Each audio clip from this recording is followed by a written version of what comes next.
Hello बच्चों, welcome to next class राट। आज हम क्लास 10 का chapter number 1 chemical reaction and it equation आपके साथ डिस्कस करेंगे। तो सबसे पहले क्विक रिवीजन में हम देखेंगे केमिकल रिएक्शन क्या होती है। तो इसकी डेफिनेशन है, during chemical reaction the chemical composition of substance change और न्यू सब्सटेंस आर फॉर्म। इसमें क्या होता है, एक नए पदार्थ का निर्माण होता है। केमिकल इक्वेशन क्या होती है? Chemical reaction can be written in chemical equation form which should always be balance. मतलब केमिकल जो रिएक्टेंट होता है और जो बनता है वो दोनों बैलेंस होना चाहिए। केमिकल रिएक्शन के टाइप्स होते हैं। सबसे पहले आती है कॉम्बिनेशन रिएक्शन। तो कॉम्बिनेशन में रिएक्शन में क्या होता है, ये single product is form for two और मोर रिएक्टेंट्स। मतलब जब दो या दो से अधिक पदार्थ मिलकर एक सिंगल पदार्थ का निर्माण करते हैं तो उसको कॉम्बिनेशन रिएक्शन कहते हैं। एग्जाम्पल में आपका दिया है 2Mg + O2 = 2MgO। इसके बाद देखेंगे हम डिकम्पोजन रिएक्शन। तो इसमें क्या होता है, ये single reactant breaks down to yield two और मोर प्रोडक्ट्स। मतलब जब कोई पदार्थ होता है वो दो या दो से अधिक पदार्थों में विभक्त हो जाता है तो उसे क्या कहते हैं, डिकम्पोजन रिएक्शन। अब ये तीन प्रकार की होती हैं। सबसे पहली होती है थर्मल डिकम्पोजिशन। तो इसका एग्जाम्पल आप देख रहे हो। इसके बाद होता है इलेक्ट्रोलाइसिस, तो ये होती है। फिर इसके बाद होती है फोटोकेमिकल रिएक्शन, तो इसमें भी आपका एग्जाम्पल दिया है। तो इस प्रकार से डिकम्पोजिशन रिएक्शन सॉल्व हुई। अब आती है डिस्प्लेसमेंट रिएक्शन। तो इसमें क्या होता है, one element is displaced by another elements. ये देखते हैं जब कोई अधिक क्रियाशील तत्व होता है तो वो कम क्रियाशील तत्व के यौगिक को हटाकर उसका स्थान ले लेता है। तो ऐसे रिएक्शन में क्या होता है, आप देख रहे हो Zn + CuSO4। तो यहाँ पे Zn ने क्या किया, कॉपर को अलग कर दिया और ये बन गया ZnSO4 + Cu। फिर आती है डबल डिस्प्लेसमेंट रिएक्शन।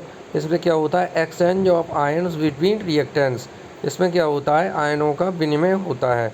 जैसे AgNO3 + NaCl। तो इसमें देख रहे हो आप कि AgCl बन गया और यहाँ पे NaNO3 बन गया। इसके बाद आती है आपकी रिडॉक्स रिएक्शन।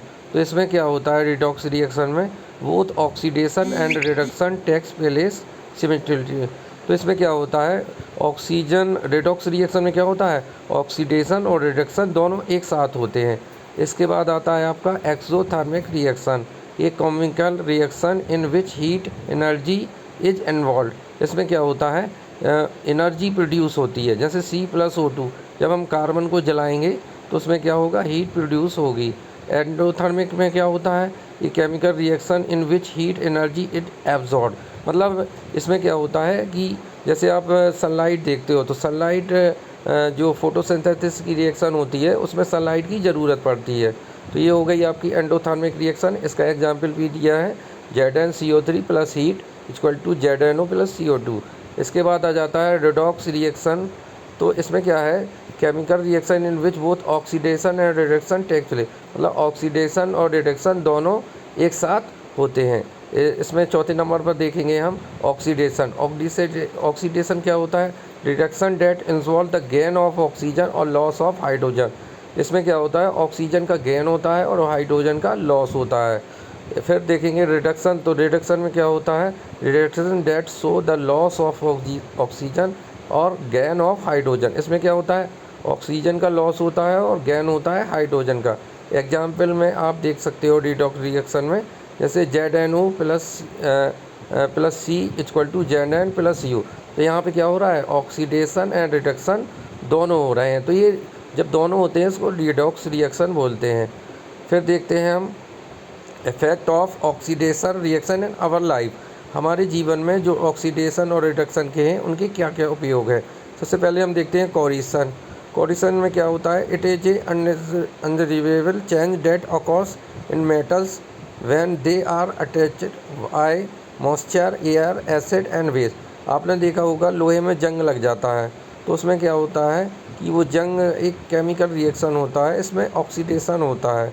एग्जाम्पल में आप देख सकते हो, जो जंग बनता है वो होता है Fe2O3 × XH2O, hydrate ion oxide होता है।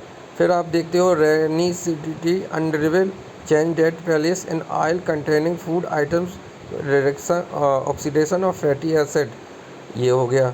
इसके बाद होता है प्रिवेंट्स मैटर ऑफ रेनिसिडिटी एडिटर and antioxidants to the food materials storing food and air light container flushing air or air nitrogen gas और रेफ्रिजरेटर। आपने देखा होगा कि हम जो भोजन होता है तो उसमें उसको जैसे बचाने के लिए हम या तो उसको फ्रिज में रखते हैं। दूसरा एग्जांपल मैं आपको बताऊं कि जो जैसे चिप्स का पैकेट होता है तो उसको उसमें क्या है, नाइट्रोजन गैस भरी होती है। उससे क्या होता है कि नाइट्रोजन गैस रंगहीन गंधहीन स्वादहीन होती है, तो इससे वस्तुएं ख़राब नहीं होती हैं। तो ये हमारे जो दैनिक जीवन में जो इसके ऑक्सीडेशन और रिडक्शन के जो प्रभाव थे ये हुआ। तो आज पूरे चैप्टर का एक समराइज क्विक रिवीजन हुआ और आगे हम दूसरे चैप्टर का भी क्विक रिवीजन लाएंगे। Thank you.